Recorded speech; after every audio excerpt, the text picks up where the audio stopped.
How's it going, gamers? I'm Sean Fox and you're watching PlayStation News Now, your source of news, rumour, reviews and video game discussion.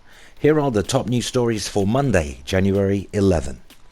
So if you're yet to sample the delights of The Witcher 3, then a Witcher 3 Enhanced Edition could quite possibly be coming your way on February 5th, according to a leading French retailer.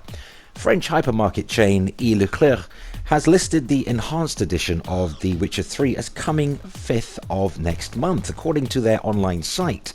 Could this be just in time for the second Witcher 3 expansion DLC, Blood and Wine? Maybe not, as an employee named Michael PG, aka MPG at CD Projekt Red, has taken to Twitter to debunk the Enhanced Edition's existence, stating, and I quote, "There's no Enhanced Edition of Witcher 3 Wild Hunt that we are aware of. This is some kind of error that we will look into." End of quote. I'm pretty sure a game as big as The Witcher 3 will receive some type of Game of the Year edition. Maybe the French retailer released this information too early. I don't know, but something's fishy about this. In any event, PlayStation News Now awarded The Witcher 3 our 2015 Game of the Year award as the best Western developed RPG ever made. We'll keep you posted. In other news, King of Fighters 14 will launch with a roster of 50 characters, all of which will be playable from the outset, developer SNK-Playmore has revealed.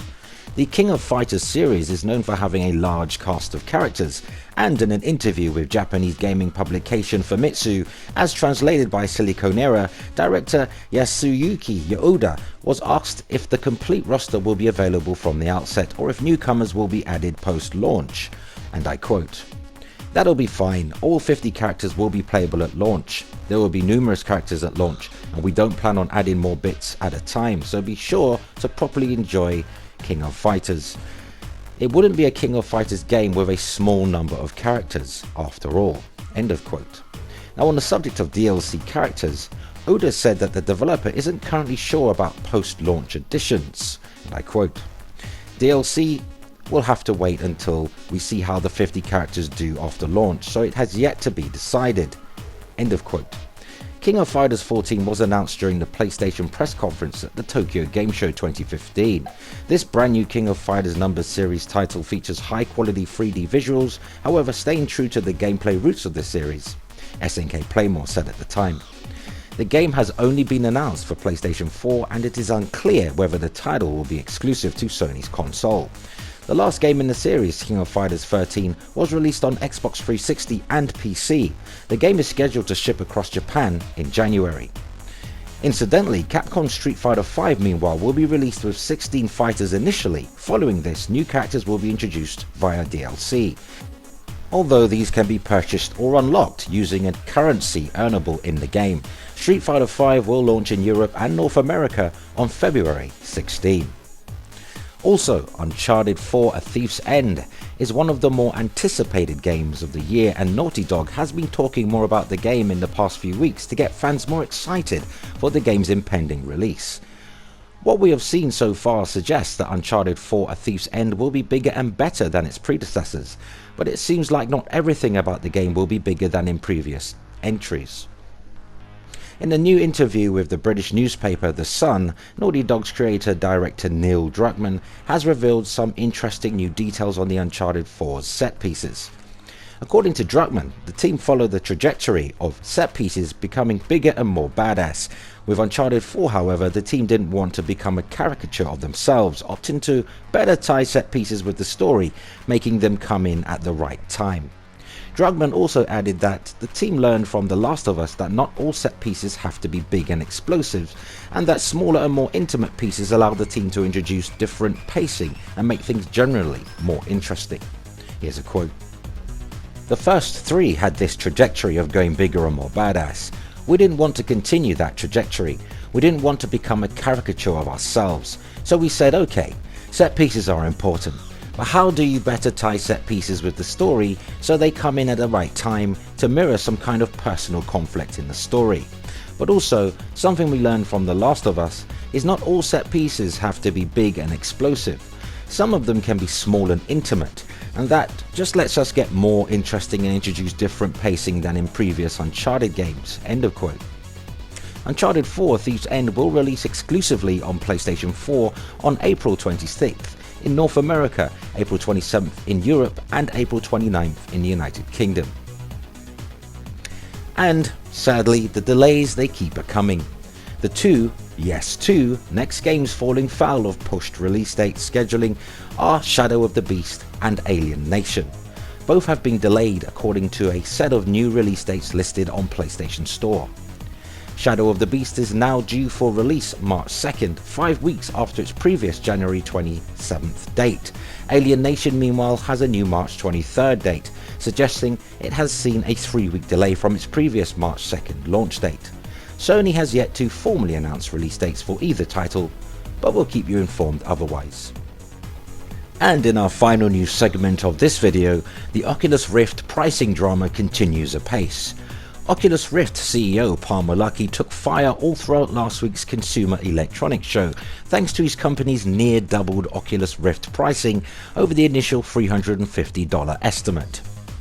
The company claims it's selling the Rift at almost cost with its $600 price point, and has definitely tempered its financial hit with the inclusion of a free Xbox controller. For Australians though, the pricing is significantly worse. Residents of Australia are currently paying $130 just to ship the $600 Rift, which sees what appears to be a US tax ad that raises the price to $685.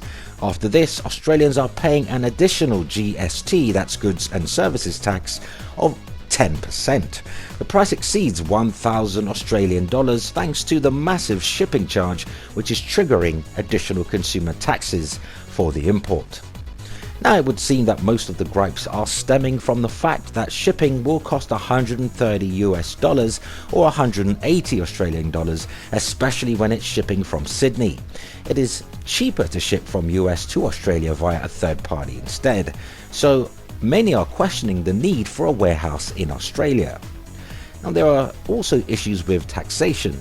It's shipping from within Australia, so Australian consumers pay an additional 10% tax, yet the base price seems to factor in US taxes also, causing the price to go from $599 to $685. So it looks as though Australians will be paying 2 taxes, plus the most expensive shipping costs the world has ever seen.